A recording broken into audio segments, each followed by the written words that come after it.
So I want to talk about Chima for a few minutes. In case you don't know, Chima is LEGO's newest big lineup set for 2013. It's kind of the successor to Ninjago, and it involves a lot of animal-themed characters and sets.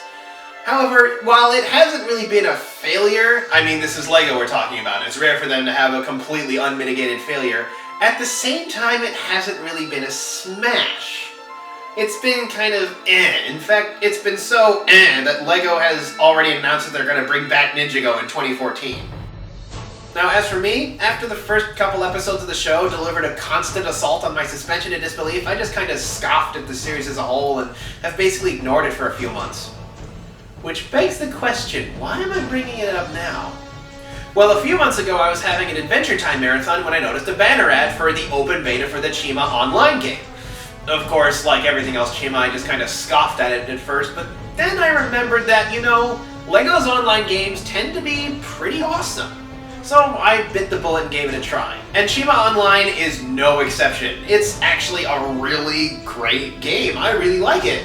Granted, it has a double-down monetization model, which is really annoying, but there is so much free content and just so much to do. I mean, I'm already level 20, which is like 5 levels away from the level cap, but I know that there are still so many places to see and things to do. I am nowhere near running out of the stuff you can do. I really like the game. It's really well designed. There's a lot of weapons. You can customize them. There's a whole ton of equipment. There's trading. There's some really good multiplayer. It's actually a really fun game.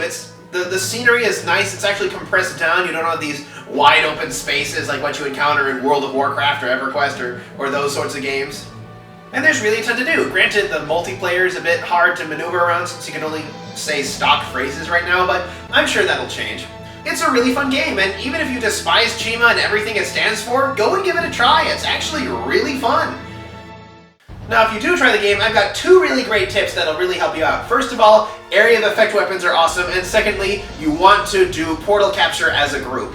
Now, with the area of effect weapons, they may have a slower firing rate and might have a lower listed damage per second, but they do a huge sum of flat damage, and they also do splash damage, and yeah, it's a real time saver. There's also healing weapons, which you can only target your allies with, but here's the thing. If you're standing cheek to cheek with the ally you're healing and it's an area of effect healing weapon, you get healed too. The second thing is you want to do portal capture as a group. Portal capture is probably the single hardest thing in the game, and it is almost impossible to do it by yourself in several situations because there are so many enemies that spawn to try to stop you. However, there is really no shame in asking for help because they're so hard. It's really good to get some friends to help you open up the portals to increase your network. And also, if somebody else is trying to open the portal and asking for help, go and help them. It's a really profitable venture. I mean, even if you don't gain access to the portal yourself or you already have it, from all the enemies that spawn, you will get so much loot. You'll be rolling in money and chi orbs and equipment and bricks. It's all really good because one thing I really like about the system is that everybody gets a chance to get a copy of all the loot. You don't even have to party up to do that. There's no fighting over the treasure or anything like that. That is something that I really love about it. And I admit, I actually kind of dig how the sets look. I like how they have the animal motifs, but they're done with traditional Lego bricks rather than these like big molded pieces that I know that the Lego of yesteryear would have used, or if any other company had done something like this, they would have probably pre-molded all the animal parts. But because it actually looks nice and Lego-y, I actually like that. It looks classic. It looks like pieces I can use to make something else. It looks like a lot of those folks who have been developing all these great sculptures out of regular Lego bricks have finally had the chance to show their stuff. I mean, granted there are some new pieces, but it's mostly things like feathers and fangs or things I could use to customize my own creations. So here's the question. If the online game is great and the sets are pretty good too, why has Chima only received an response? Well, obviously that's the aforementioned TV show.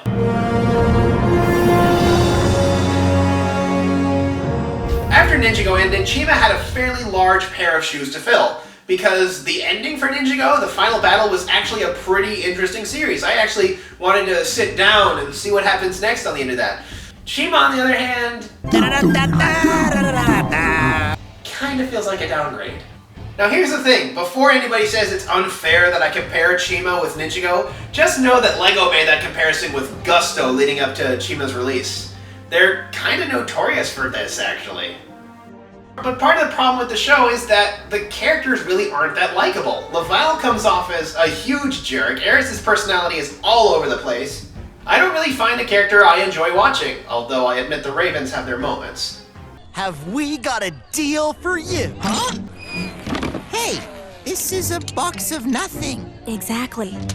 We don't have one of those. What do you want for this box of nothing? How about that sweet, stripy Speedor, please? Ravens must be the dumbest tribe in all of Chima. A box of nothing. What do you want to trade for it? How about 3 Speedors? And the stories really aren't that great either. Like I said, the first couple of episodes contained a bunch of things that totally destroyed my suspension of disbelief. For example, the fact that it's revealed that Krager's parents aren't actually dead after their long plummet. Because, you know, heaven forbid anybody die in a show about a war. That's a revelation you make several episodes in as some kind of great plot twist, not something you say right away. Or like episode 3, where Laval basically gets away with lying in such a way that doubles the enmity between lions and crocodiles. But the real clincher for me was in episode 2, when we're supposed to believe that Eris is in danger as Krager comes racing at her for about 20 seconds on his Speedor, even though we know she can fly, and in fact is doing so 2 seconds later. Stuff like that just destroys suspension of disbelief and makes me not like the series that much. Now, I know I keep harping on about TV shows on this channel, but the thing is, a TV show is going to be a lot of people's first exposure to a franchise, so you absolutely cannot screw up the first couple of episodes. You have to make them like the best episodes ever. See Pokemon's first episode, for example. Although, admittedly, the TV show is really not the only reason. Another thing about Chima that really hurts it is that it is really burdened by the legacy of Ninjago. Another example of this is the Speedors. I mean, you can just imagine the marketing people. They were there, they were developing Chima, but they're like, okay guys, we gotta make a collectible game and it's gotta have cards and spinning or else the kids won't like it. And it's obvious that they were thinking that way because the Lego Speedors, which might have been fine on their own with the way you could assemble the obstacle courses, they also crammed in a card game, and it's frankly the worst Lego card game I've ever seen, and I remember the Knights series. I mean, all it is do I want to pick the higher number or not? That's the only strategy involved in Chima. Because here's the thing, with the Ninjago card game, you actually had some strategy. Like, you would watch how your opponent's spinner moves after they launch it, and then on turn 2, you plop a fire pit right in the middle of that path. That's strategy. The Chima card game has no strategy. So yeah, that's basically my thoughts on Chima. If it could free itself from the yoke of Ninjago, I imagine it could probably do a lot better, but as it is now, I think LEGO would probably be lucky to make their money back. So anyway, that's Lego Chima, and this is Kohdok signing off.